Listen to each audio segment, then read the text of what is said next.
Kuasa hukum Gaga Muhammad, Fahmi Bahmid membeberkan terkait rencana kliennya untuk berkunjung ke keluarga mendiang Laura Anna. Dalam persidangan baru-baru ini yang digelar di Pengadilan Negeri Jakarta Timur, Gaga terlihat ikut mengucapkan duka cita atas meninggalnya mantan kekasihnya itu. Namun, menurut Fahmi, Gaga Muhammad kini belum mendapatkan jawaban dari jaksa atas surat tertulis yang dilayangkan untuk bisa mengunjungi keluarga Laura Anna.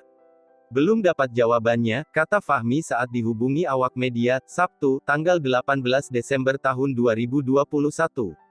Lebih lanjut, saat persidangan di Pengadilan Negeri Jakarta Timur, Kamis, tanggal 16 Desember tahun 2021, kemarin, Gaga melalui kuasa hukumnya juga memohon pada majelis hakim untuk bisa mengunjungi keluarga mantan kekasihnya.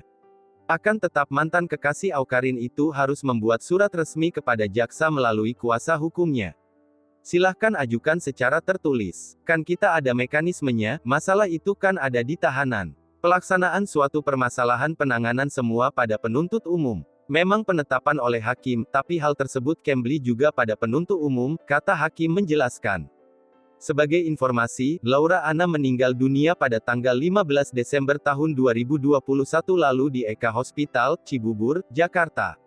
Ia dilarikan ke rumah sakit saat ditemukan tidak sadarkan diri di kamarnya ketika sang ibu habis memberikan sesendok madu. Laura juga sempat merasakan sesak nafas ketika sebelum dibawa ke rumah sakit. Meninggalnya Laura Anna diduga karena penyakit asam lambungnya kambuh yang membuatnya tak sadarkan diri hingga akhirnya meninggal dunia. Namun hingga saat ini belum diketahui pasti penyebab pemilik nama asli Edelenyi Laura Anna itu meninggal dunia.